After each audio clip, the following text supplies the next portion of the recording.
Yeah, well, we're very pleased to, welcome this group of signees, early signees. I think this is the fifth year we've had an early signing date, and it's kind of become the signing date for a good number of players. But we were able to add 22 players to this class with the possibility of maybe another guy or two before it's over. 7 of those players are from the state of Alabama. This day represents the culmination, at least for now, for a lot of people who do a great job of being a part of our team to help us attract, character quality people who want to get an education, who want to be great football players to, this university. People in the university community do a wonderful job of helping us in our recruiting efforts, our administration. Dr. Bell, Greg Byrne in the athletic department. Many people around the university community do a great job in terms of their time spent and the contributions that they made, as well as, the accumulation of all the efforts of the coaching staff, our recruiting staff, all the people in the football organization. We try to identify the needs that we have, each year, and do the best job we can to identify, the best players that fill those needs. And we think this class will certainly help us continue to, build the kind of program that we want to have in the future, which is very competitive, and that these guys will have a chance to, be successful individually and collectively as a team. But as I say every year, I think that, we're talking about, people that are young and still developing, and to be able to encourage them to focus on their growth and development, personally, academically, and athletically, is the hope that we have that they will grow into mighty successful people, in the future. It's the focus has to be on development because we want guys to look at going to college as a destination where they're going to get an education, develop a career off the field, prepare themselves for the day they can't play football, not just a direction to. And also develop a career as a football player, but not just a direction to go on and play at the next level, because I think there's a lot of value in how people develop a chance to be successful in life by what they do in college. We were able to satisfy a lot of needs, in this class. Speed on offense. We're always excited to get a quality quarterback, and we think Ty Simpson is certainly, someone who we recruited a long time, know a lot about, has made it the right stuff, and certainly has a lot of talent and ability. We got a lot of speed at the skill positions on offense, running back and wide receiver. We got a couple really good offensive line prospects, some good tight end prospects, a lot of solid players on defense, a couple guys up front, a couple linebackers, a couple rushers, some people in the secondary. Overall, I think, we're never totally satisfied with who we're able to attract, but we're very, very pleased with the guys that we're able to attract in this class to this point. We'll start with Nick Kelly. Nick, go ahead. Yeah, what stands out to you about Jeremiah Alexander's game? The guy's an outstanding football player.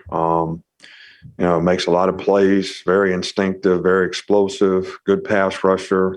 He's got a lot of power as a player. And he's been a guy that's been productive now for 3 years, in high school, and they won several state championships in a row. And I think, his leadership and his ability to make plays on defense has probably contributed to that in a significant way. And I think the guy's an outstanding football player.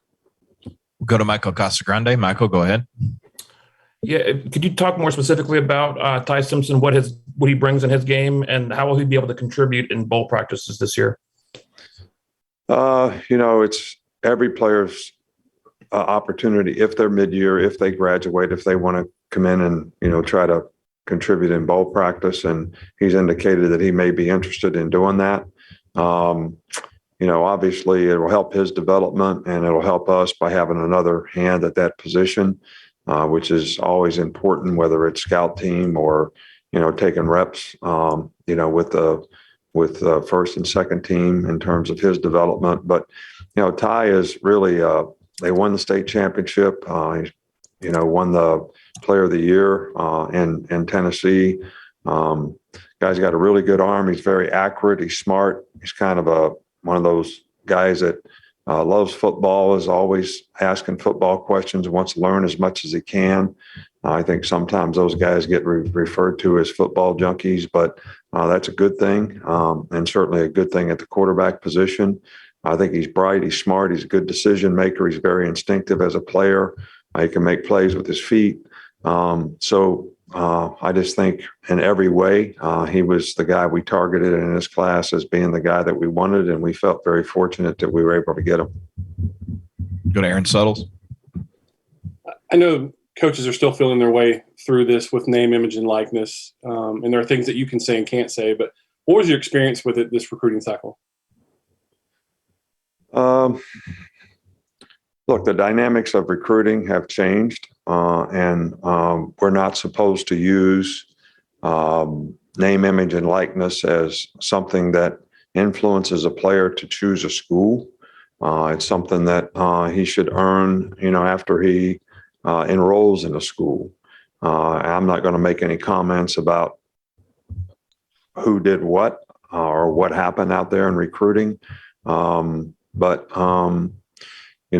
I know is we want to have the best program that we can for our guys in name, image, and likeness when they get here as players, so they can create and develop value for themselves so that they get opportunities, to have additional income when it comes to name, image, and likeness. And, I was very pleased with, how our players did this year, and hopefully we'll continue to expand on that in the future.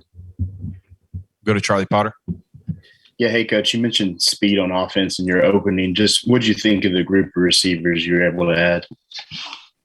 Well, I think that's one of the one of the groups that I was referring to. So I think it was we've had some really good receivers here, in the last, I think, 4 first-round draft picks, and the potential of, the guys that we have this year having opportunities at the next level. So we want to continue to be able to attract guys like that, or difference makers, people that can actually put points on the board, make explosive plays, have been something that's really been a significant part of our offensive production. Obviously, you need to have a good quarterback to do that. And Bryce did a great job of, allowing those guys to be able to feature their talents. And I feel good about this group of guys. But again, it all goes back to, how do they develop? How can they stay focused on what they need to do to be complete players at their position so that they can play fast and play with confidence? But I think physical ability wise, this is a very good group. Go to Tony Sakalas. What do you think about your defensive line class, and how big of an addition was Curtis Perry today, picking him up? Curtis is really a good player. He's got great initial quickness. He's a good pass rusher. Guy's very, very productive. He's very instinctive. He runs well. So we were excited, to get him. And we wanted to get some guys like that are athletic. And, Jaheim is a big guy that hard to block. And I think we still need to get some guys like that for certain situations. And Isaiah Hastings has a lot of upside and ability. He's only played 1 year of American football this year, but we were really impressed with his ability and his upside and what he can become. Go to Blake Topmeyer. And Nick, as you mentioned, we're several years into this December signing period. Do you think this December period, is it good for athletes? Is it good for the sport, or would you like to see something different in the recruiting calendar?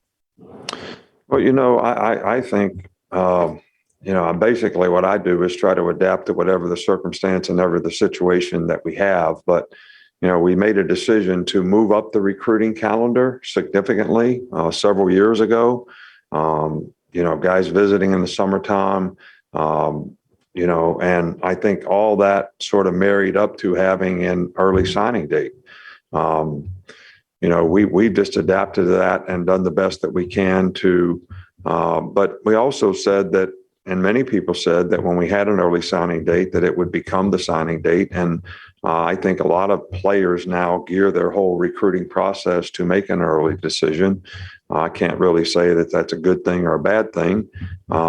We just adapted to it and try to do the best we can, having earlier visits, having more visits during the season, and then spend more time in January on the few prospects that are left and, junior recruiting for the next class. We'll go to Bruce Feldman. Hey, Coach, you've been in the business a long time and obviously been part of a lot of signing days. This is a little bit of a curveball, but I know you work with Deion Sanders on all those commercials.